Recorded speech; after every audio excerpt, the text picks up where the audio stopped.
Good morning and welcome back to the London Food Network podcast powered by Embrace AI Consultancy. I am Sebastian Candelon, your host, and today I am joined by the wonderful Will Hill from Novel Wines. Will, you're Managing Director of Novel Wines. Let's start with that and your journey into Novel Wines. Yeah, thanks so much. It's fantastic to be here on the show with you. So thanks for having me on. I guess kind of my story to kind of where I am now, I always say I took the long way around because I'm not from a kind of wine industry background personally. I kind of went through the hospitality route. So I'll try and keep it as a long story short because it can be a very long story when I get going. Yeah. So I'm from North Wales originally, and I went, which is, we make nice wines there nowadays, by the way. But at the time, it was, it's not a wine producing country really in terms of the greater wine worlds, and it just wasn't something I was interested in or really knew about. Even I went to university to study advertising and drinks and wines and stuff like that. It wasn't really on my radar until I got a part-time job working in a cocktail bar and just found learning about the spirits and the beers and the wines there was just fascinating.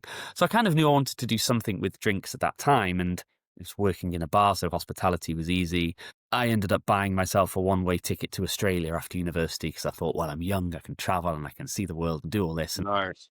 And I thought I'd just find my way back one day. And I spent about 5 years traveling around, working in bars, restaurants, lodges, pubs, any hospitality thing before I finally made it back to the UK. But it was during that time when I was in New Zealand in a wine region in the North Island called Hawke's Bay, where I kind of just fell in love with wines. Something clicked. I just got it. I was like, I love this lifestyle. You get to travel around with wines. You get to learn about the drinks. You get to work with people, tell the stories. And the more you learn, the more you can get really geeky about wines. And I love that side of things. I love learning about wines all the time. It's an industry you find very quickly that the more you know you don't know. But it's fascinating going down all the rabbit holes. So I got back to the UK eventually, and I've been in London working as a kind of wine buyer, importer, account manager for almost 10 years now. I started working with a very small company called Albion Wine Shippers, and it was great because the guy who runs it always says it's kind of like a stepping stone into this side of the industry. You come, it's small enough that you learn about everything.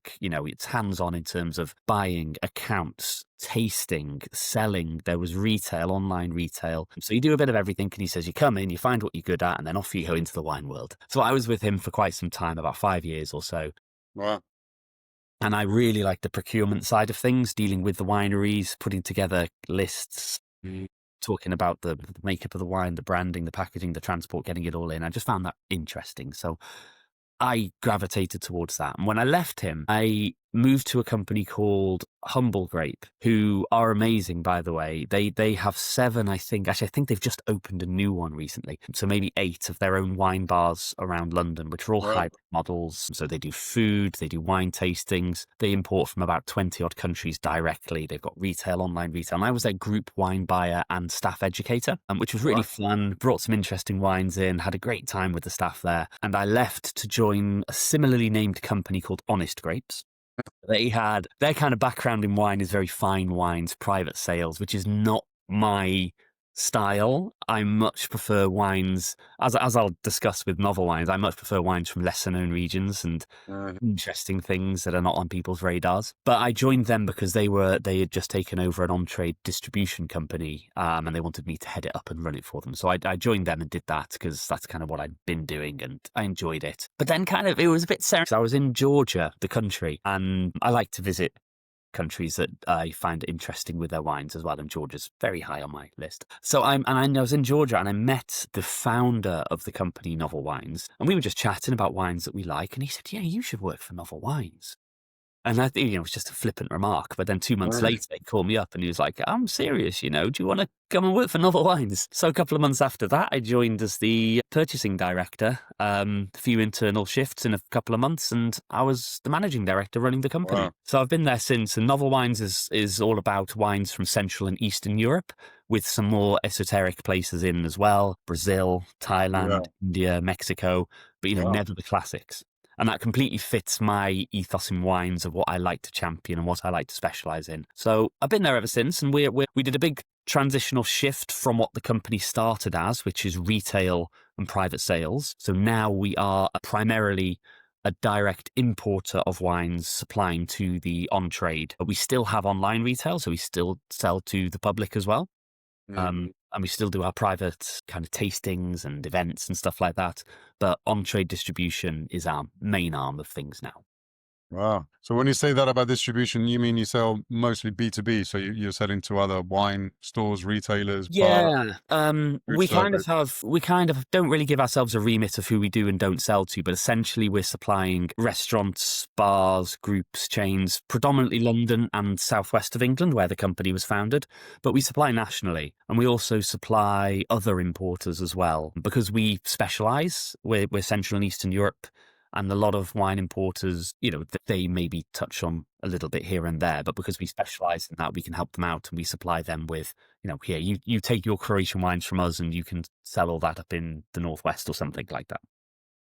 Interesting, because I mean, wine, like you say, the thing with most people and just food in general, not just wine, it's just people kind of like stick to what they know, isn't it? It's quite a, like, Yeah, it's like you need someone that knows what they're doing and they're passionate to be able to bridge that gap between kind of sticking to what they know and trying something new that's, of course, I'm sure absolutely. as tasty, if not more Absolutely. tasty, right? And And how I do you do think, that? How do you bridge that gap of information? Like, how do you? well, yeah, that's a great question, a great thing to point out, because I think wine is very good for that anyway, because it's easy for people to be safe in what they know, but people are always receptive to suggestion. And because of what we do, how we sell and what we sell, it's always tricky. The market awareness, the education, it's always the education, because even this is where it's kind of a good equalizer, because when you go to some of the best sommeliers in the country and you go into their hotels and you go into their restaurants and their bars, if you sit down with them and you start talking to them about Burgundy and Bordeaux and Rioja and all of the other classic regions, they know their stuff and it's amazing, and they are very high, of course, are high standards. The UK is a very high barrier for entry anyway, but it's difficult. But when we go to places and we're talking about our Ukrainian wines, Yeah, exactly. North Macedonian wines, it's a bit of an equalizer because we are the experts on that. And people are aware of wines from these places. People know of them. They may have heard of them. They may have tried a couple. They might know a producer. But we come in and we really help with the education, the storytelling, and the tasting because, like I say, the UK has a very high barrier for entry, and we wouldn't put wines out there that didn't, meet our high standards of quality. And when they taste them, they like them.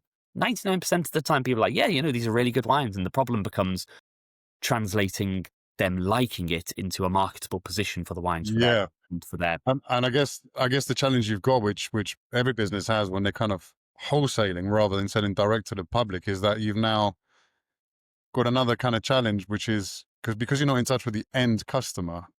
You've got to try and get that information across to the person in Yes. the middle. They've got to adopt it enough to then obviously do the selling part on your behalf to be able to get that person onto that product, right? Absolutely. And then we put a burden on ourselves of education. We always say that, look, we will do staff trainings, we'll come and do public events, we'll bring winemakers over, we'll arrange all of these things. There's a Macedonian place not far from me, and we're planning on getting a winemaker over and doing a big, Macedonian food and drink event kind of Oh, thing, and nice, really gee up the kind of enthusiasm. nice. It's awareness and education, because we're confident in the tasting. People are going to like it, but the awareness, the education is the thing. So that's why we always want to support as much as we can. We always want to make sure that it's not just a one-off. Here's the wines. We know they're good. They Yeah. look good. Off you go. We need to make sure there's regular support. So we might come and do a staff training this week, and then later down the line, we arrange a dinner. We get a winemaker over. We stay in touch, and we make sure new staff is educated, and we re-educate. We come and do presentations. So we always want to do everything we can to do our due diligence for the regions we're representing, which need a lot of help. And I guess the other one is do you find that because you're dealing with lesser known wines and vineyards and even countries producing it, that people have a certain expectation when it comes to maybe the price? Like, do you find that Price and because reputation. To be perfectly honest, there are still people, and I think age is a big thing here as well, and people's reputation, countries' reputations from 30 years ago, So what we're finding, thankfully, is the market is coming to meet us in the middle a little bit more. And we put that down to a few things. A lot of the people particularly in and around the London wine scene, in positions of influence and decision-making, are younger, with less of an impression of wines from the 80s and 90s, from many different backgrounds and a lot more receptive to trying new things. There are so many head sommeliers in London and the UK from all over the world, and that's fantastic because they're open to trying all these new things. One example I find is particularly telling is our Bulgarian wines that we work with, because still, when I say, oh, we've got these lovely Bulgarian wines, certain demographics always go, Bulgaria, I remember those. And I get it, because Bulgarian wine in the 90s was a very different beast to what we're seeing today. And this is where we have to know our stuff, because, if you didn't know what happened in the wine industry because of the fallout of communism in 89, 91, the kind of seasons in the 90s, their kind of market, how it was affected and how they had their revolution in the mid 2000s, you wouldn't understand kind of where they got to today and how the wine scene is. And it's one of the most exciting countries in the world for wine production now. Wow. Seriously, some of the most fantastic wines, championing these indigenous grapes from some fantastic regions. And when people try it, they're like, this is fantastic. And the price, as you mentioned before, is interesting, because I think almost any wine producing country in the world, can make wines of pretty much any price point and any quality level. We try to balance our portfolio. So there's no point us thinking, oh, well, we need super cheap wines, so we're just going to get a load of cheap stuff, a load of expensive. We've got to make sure we're balanced in terms of positions. So we do have what we'd call entry-level wines, which we've sourced quite specifically. It is actually some of our Macedonian stuff and some of our Ukrainian stuff, which we know sits at a certain price point and a certain quality. But then, we got to make sure we represent wines from Croatia, from Hungary, from Slovakia, from Romania, everywhere. So we need to make sure we get some wines from a certain price point from here, some wines from a certain style on the other side as well, so that we can have a full spectrum of price points, of styles, of regions, of grapes. And it helps us to be very kind of multifaceted in what we can offer. And if people come to us saying, I love champagne, but I don't want to pay champagne prices, what can you do? We've got options. They love Sauternes, sweet wines, but they want something different. We can help them out. Or, we've always got an equivalent. Well, I guess also when it comes to the pricing, another thing that probably people don't realize enough as well is the cost of bringing it into the country must be quite significant as well, particularly if you're buying like smaller batches maybe from countries that perhaps don't ship out as much. Or, I know that, for example, to import seafood, to make it worthwhile the journey, you got to kind of fill up a lorry. Otherwise, the cost is just not viable. Yeah. And then you've got the added problem of duty, and God knows how much paperwork you got to fill in, and perhaps 1 or 2 lorries might need to be involved to bring it in, and it must be quite an ordeal to. Yeah, this is the fun side of things, because since Brexit, there's more kind of paperwork and red tape to dance around, and the quantity plays a difference as well. So if we're bringing our wines in from, this one from Ukraine and Bulgaria, we're bringing in a couple of pallets from them. It's not worth bringing in just one pallet of wine, because your cost is kind of a fixed cost, or thereabouts, to bring something in. So you want that spread over more product. But then that's obviously a bigger upfront payment. And for smaller companies like mine, it's not always viable to do something like that. So you have to kind of find this balance. You can work with other people in the industry to do what's called a groupage. It's like if I'm bringing in a wine from Bulgaria and 2 of my other friends are bringing in wines from Bulgaria, we can kind of collaborate. Nice. Cost across. That's good. It's useful sometimes, but, there's a lot of timing we can't just order whenever. We have to order when we need to order. Yeah, so of course. balance things like that. So then we've got the fixed cost of a transport company who would collect the wines from the winery and bring it essentially to the warehouse we want it to in the UK. But then the winery has to get the wines ready, package the wines, make sure that's labelled correctly, make sure they've got all their documents and paperwork in order for it to be exported and imported to the country it's going to. Then you've got the transport company themselves, you've got their set of paperwork to make sure they're collecting the right things from the right place and bringing it to the right port. Then we have to work with a kind of a freight forwarding company to deal with wines coming into the country, and they work with all these extra V8 forms, the other levels of paperwork to make sure that all the alcohol percentages are as specified, to make sure everything can get put into the warehouse it goes to under the correct categories, correct pricing points, correct everything. And that can bottleneck, and that can cause distribution or supply chain kind of backlog and make things take longer as well. And then yeah, so you've got to pay for all of that, all of the paperwork charges. Yeah, everyone charges along the way. Everyone charges along the way. And then depending on where it's going in the UK, you're either going to have your wines in a bonded warehouse or duty paid. So we used to have our wines in a duty paid warehouse, and duty on wine is the kind of extra VAT, extra tax Yeah. that the government decide kind of thing. It's on all alcohol, and it used to be fairly simple. It was anything between, I think it used to be between 8.5% and 16.5%, I think it was, or 15.5% was all a fixed fee. Then last year, or a couple of years ago, there was this wonderful decision to make that more complicated, which everyone in the wine industry, a lot of different governing bodies kind of lobbied against, which fell on deaf ears. So last year, in February 2024, that changed to a larger figure between that kind of middle bracket of wines, and then everything that fell outside of that was charged at every 0.5%.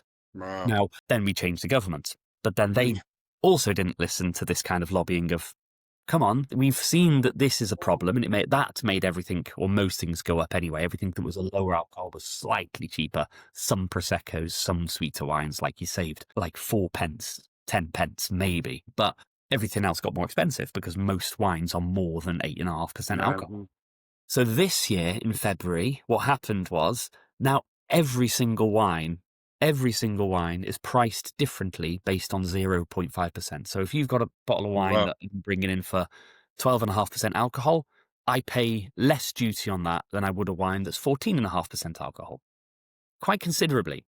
So it affected, and it affects us, which is going to affect the end consumer. Because even when, if I save 2 pence on a bottle of wine that's lower alcohol, the consumer doesn't see that because that's lost in all of the extra costs. Yeah.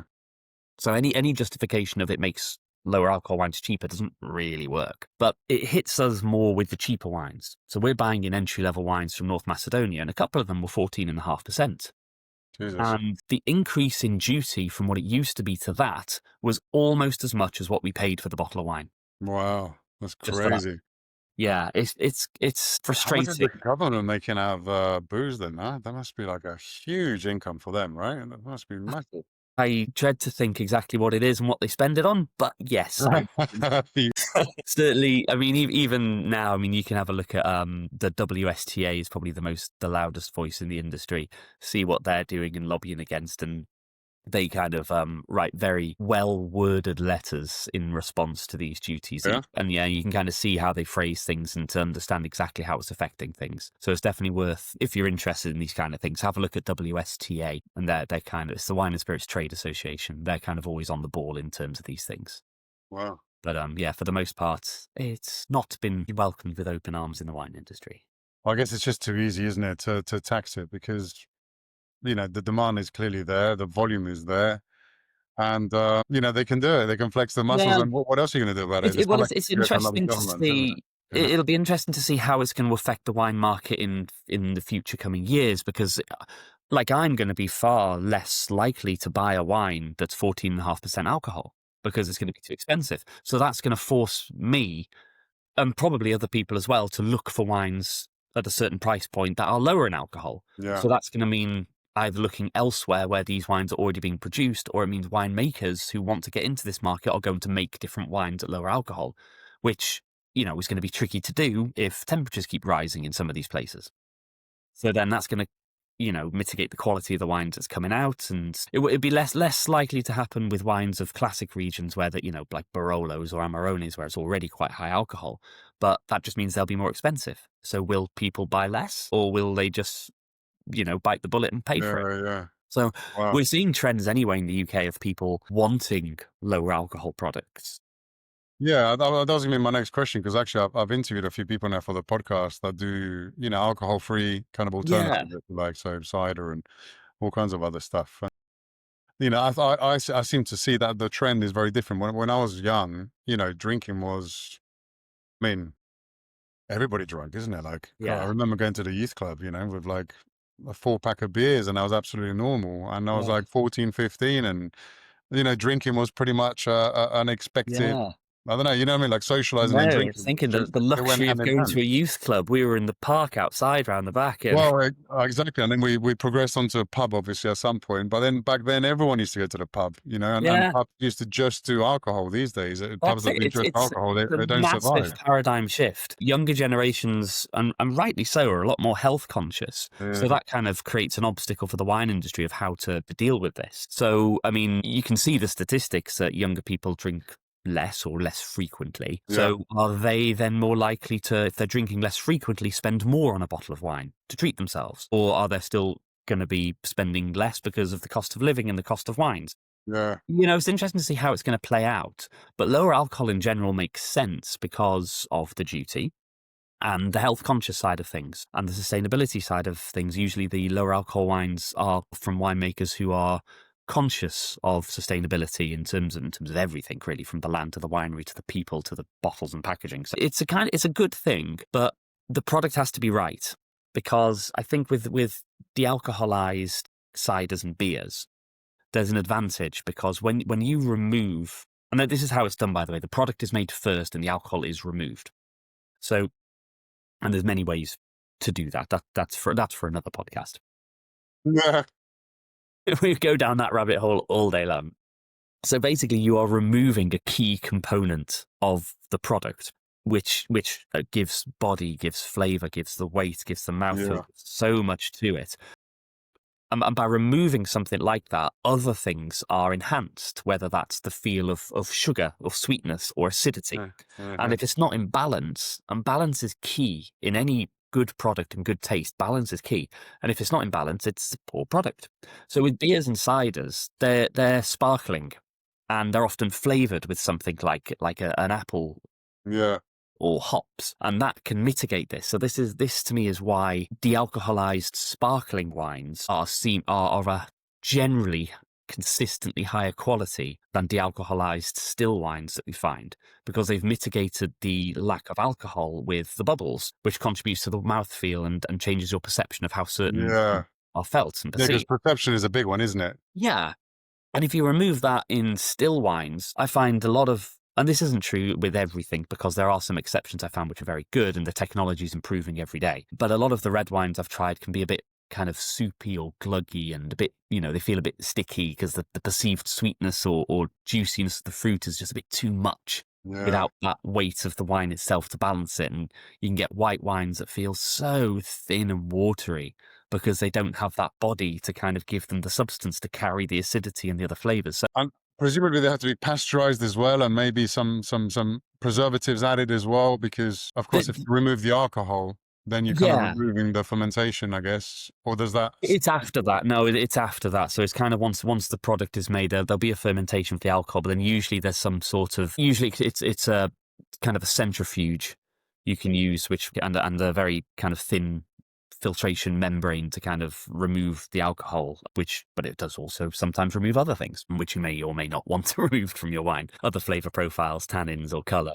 there's always a trade-off, isn't it? That's the trouble with these things, it's just always Yeah. a trade-off. Well, that's what I mean when I say thankfully the technology is getting better. They are coming up with other similar ways which are more gentle on the product whilst removing the alcohol, and finding ways to kind of mitigate it in alternate ways. But I think once you really dig into kind of the no and low category, there are some really exciting products. There are some really interesting products which might make you raise your eyes sometimes. And I'm still trying to find a really, really good kind of no and low Yeah. alcohol de-alcoholized wine from one of these emerging regions we represent, because I find a lot of the best ones seem to still be Germany, France, USA, Spain, some from Australia, but I'm sure people will prove me wrong and find something from somewhere which is interesting. But that's the beauty of it.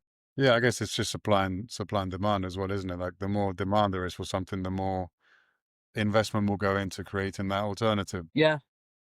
Perhaps the other one is it's like the whole vegan movement with having, vegan products that taste like a sausage.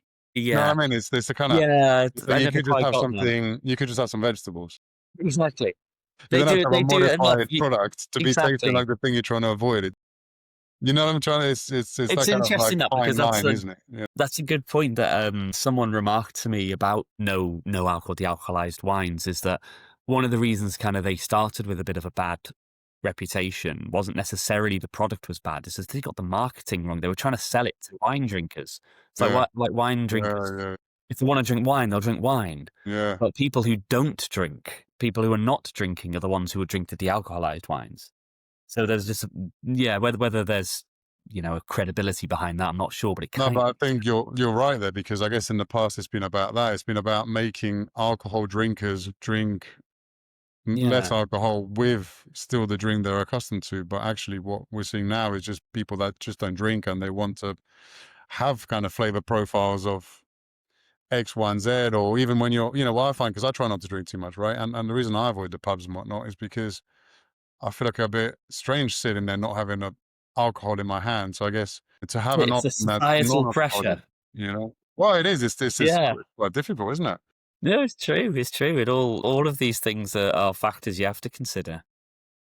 So tell me, let's go a bit of a 360 here then. So, we're talking about all kinds of things, logistics problems, obviously the kind of changing culture, the landscape with to do with taxes and importing, and God, the paperwork trail must be huge.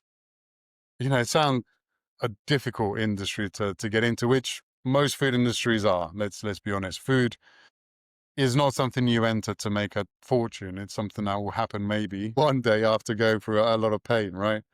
Yeah. But at the same time, it's a very fulfilling industry. And I always ask people on the podcast, why you do it, right? Because there must be a moment in your kind of current role where you felt an enormous sense of achievement. So, what's been your biggest win? Like, what is it what moment has happened in your time with Novel Wines that's made you feel really proud? Like, what's a really good clear win? I'm very lucky to be working at a company that I'm allowed to champion all of these wines from these lesser known regions, because that, to me, I take immense pride in being an ambassador and showcasing wines from the Balkans, from Georgia, from Brazil, because not enough people are doing it. And there are other people doing it, and it's fantastic, but we need more. So I get tremendous satisfaction and pride whenever I'm speaking about these wines, whenever I'm doing classes, presentations, at shows, doing staff trainings. I love doing that because people want to discover these things and they're curious, and people in the wine world are and love to learn. So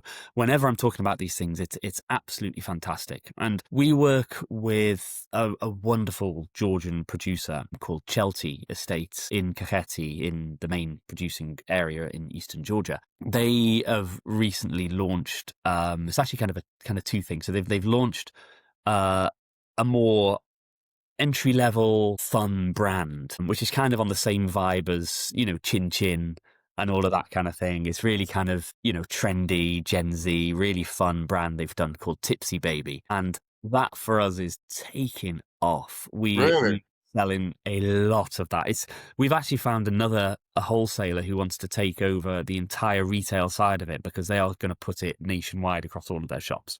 Wow, that's amazing. Yeah, it does so well for us. And we even got them, or Chelsea themselves, and were featured recently in Vogue, and also were sponsoring the London Fashion Week, which was amazing to go to, with Wow. like representing a wine brand there was amazing. And I was proud of that, because I think they were the first Eastern Europe, or certainly the first Georgian winery to do something like that. And That's things like that, where amazing. you really get this awareness out there, you really get the kind of satisfaction of people from all backgrounds and all kind of parts of the world thinking, yeah, okay, this is really cool. And they buy into it, and it's fantastic. Nice. I mean, these are the moments that make it all worthwhile. And I mean, at the same time, there must be some moments where you kind of question your life choices. And, there must have been a moment at some point where you thought, what the hell am I doing? And, tell us about that. What's been your kind of least favorite moment in your journey here with It's Novel tricky Wines, because and why? challenges there's always going to be challenges. And we find that every day. Like I say, with the wines that we work with, we talk to people who, the classics are safe. They're happy to sell things from Western Europe and the kind of classic New World regions you might talk about. So, when you find people who their reason for rejection, and some people might not like wine, some people might not want it, some people just might not be able to sell it. But when people's reason for rejection is based on old stereotypes, is probably the most annoying, because that shows that, you're not learning, you're not progressing. Yeah. Like, I mean, the Bulgaria example I gave, but people still think about that with Georgia. They say, "Oh, I tried some Georgian wine once and it was too tannic and too tight." It's like, well, when did you try it? Oh, it's 20 years ago. It's Yeah, things have changed a little bit. made because you tried something 20 years ago. That's it. You can never change. So yeah, when people get kind of, stuck in their ways too much and not have an open mind to trying things, and that does happen, but you kind of have to you grin and bear it a little bit, and you have to do your best to kind of show people that look, it's not how it was back then. Things have changed, and you tell the stories and you try to overcome these things. Yeah. And I guess another question with that really is, despite the challenges and because of the enormous kind of pleasure you take in your business, what are the next steps for you guys? What is it that you're aiming for? What's your North Star for the next 6 to 12 months? We just want to keep doing what we're doing and grow. We want to be supplying these wines to more places. We we want to see every main kind of restaurant around, a Michelin star restaurant and group should have representation of wines from these more esoteric regions and not just play it safe with the classics. Absolutely. Yeah, I mean, wine education should always be talking about these regions because they exist, and a lot of them have been making wines for a lot longer than places like France, Spain, and Italy. Thousands of years in cases. Well, it's funny because people don't associate that, isn't it? Like people always think about, obviously typically a French or Italian wine and maybe a bit of Spanish or Portuguese, but maybe a little bit of German, but that's kind of, oh, now you get New Zealand, Australia, fine. But in Europe, it's in Europe. You just never think about that, really. You never think to yourself, I'm going to get a nice bottle of Georgian wine, do you? So it must be quite a, Well, that's what we want to change. That's what we want to make. I mean, the paradigm is shifting a little bit. Like I say, you can find wines from very interesting regions in major supermarkets in the UK, but we want more. There should be, you always go into restaurants and there's a little section on a wine list called rest of the world or other. And it's where they stick the things that don't quite fit anywhere else. But there should be a Georgian wine list on some places. There's nothing wrong with having 4 or 5 Georgian wines on a list. Similarly, if you've got a nice selection of sparkling wines, great. Or have you got Champagne, Cremant, Prosecco, maybe a Cava? Sometimes you get some Franciacorta or something interesting. But come on, have a Brazilian sparkling. It's the only PDO in the whole Southern Hemisphere solely for sparkling wines is down there. wow. We've got some fantastic sparkling wines from Ukraine. There's amazing stuff from Slovenia, Croatia, Hungary, and they just get classics for I kind of see why it's safe, but come on, we want that representation to grow. What challenges do you foresee then, in the next 6 to 12 months, especially to kind of reach these goals and new markets? Is it a case of finding customers? Is it a case of getting the customers to buy in? Is it a case of getting their customers to buy in so that they buy into you? Yeah, well, I mean, yes, yes, and yes.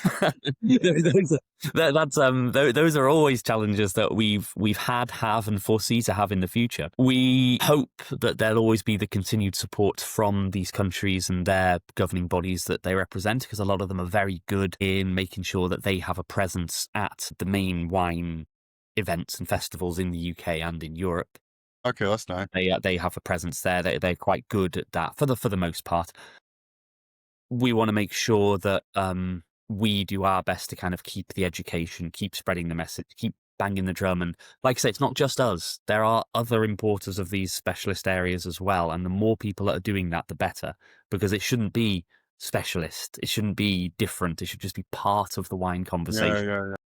Yeah. And hopefully no more red tape from the government with regard to imports, taxes, duties, and paperwork. Wouldn't bank on that too. No. We can dream the dream. Yeah. And, in terms of like people finding you guys and let's plug you guys in a little bit. So tell me a bit more about where can we find you? Can we like bars, restaurants? Is it better to go retail somewhere to buy a bottle? Yeah, I mean, if Buy you're online, what's just the way? the general consumer at home who wants a bottle of interesting wine, come straight to our website, novelwines.co.uk. Everything's up there. You can order stuff. You can sign up for our Explorers Club, which is our kind of monthly membership thing. We'll send you a case of wine a month. Nice. That sounds good. Changes the theme all the time. You can just buy whatever you like. You can message us for personal recommendations. You can also do that through Instagram, which is at Novel Wines. Pretty cool. Follow me and everything else I do in the wine world, from my judging, my writing, my hosting, my education, and what I'm doing at Novel Wines. I'm willtravel4_. And you can get in touch with me. I'm a really friendly person and always happy to offer wine advice. And what about, if I don't want to buy online, are there any, you supply stores as well, right? So do you supply like supermarkets or the smaller kind of like No, small, at the medium moment, the size? smaller ones, I mean, we've got a couple of wines in some of our Georgian wines sell in 80/20, the Georgian wine bars, Georgian wine bar shops around. If you're feeling fancy, you can go to Zuma in Chelsea, Kensington, I think it is. Nice. They've got one of our Georgian wines, some Croatian wines. And yeah, I mean, if you go to any kind of the more esoteric places and ask for wines from Eastern Europe, you might find one of ours. Wow. Love it. Well, it's been a fascinating conversation as always. I feel like every time I have a podcast to learn about, a particular person or product or industry, I kind of end up with more questions and more overwhelm that I was hoping to achieve, because there's always the food industry is a wonderful industry in that the complexities and people never think about, this is a theme I've learned, people never appreciate everything that's gone to getting that product to that shelf or that glass or plate or which no one thinks about the journey of that food or drink and how it got there and the amount of hands or minds that have had a play in it along the way, from the logistics to the sourcing to Yeah. the, what I'm saying? It's just such a journey Nothing's every ever time. simple. And yeah, and we never think about that. And of course, it's like an onion, isn't it? Every industry, you keep peeling the layers and it's never ending. There are so many That's layers, it. whether it's That's the what I mean as importing well when I say problems, it's, whether it's the more you know, the more you don't know, and it's such a rabbit hole. And yeah. for Oh industries, yeah, with it its really is. once there's a thread to pull at, and you pull at it, you'll be doing it for weeks. And there's a lot of them, so it's Well, fascinating. yeah, and the other great thing about the food industry, which again I always advocate and try and promote to the youngsters as well, is that so many of us end up in the food industry for whatever reason, whether it's because you go traveling or you want to, like I've met people that I started off as a KP in a kitchen and now run successful accountancy firms, through the hospitality kind of channel. You clearly started off, selling booze in bars to kind of finance your own leisure. And here you are running an importing company in the UK, championing Yeah, all kinds of wines from all kinds of areas. And people have amazing journeys and amazing stories to tell. yeah, the entry point is zero and the opportunities are endless. So I think hospitality, food, drink, it's all such a wonderful kind of industry that is almost on its knees so much of the time because of all the difficulties in it. But it still becomes such a massive employer. And I don't think people again appreciate just how much of the economy in general, you know, exists because of all these industries. Yeah, I think it's a nice thing to talk about that and hopefully encourage people to come into that industry. If they're feeling a little bit 100% lost, agree. maybe, come in the hospitality food industry. There's always something, I agree you completely. know? I recommend it to anyone if they're not sure what to do. Just get stuck into hospitality. It should almost be like national service. I think everyone should have to do some hospitality or Yeah, right. retail work just to kind of understand how Yeah. people operate. And, Well, I tell you what, there yeah, wouldn't be unemployment if that was made law, and that'd be a good thing. That's not a bad shout. I often think about military service these days. yeah. Get everyone in a bar. Well, look, to all our listeners, if you enjoyed this episode, please subscribe, share it, and give it some love.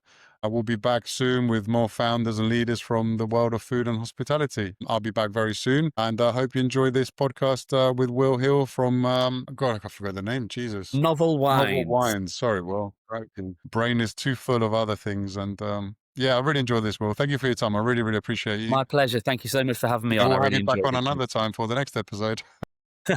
Anytime. Take care. See ya.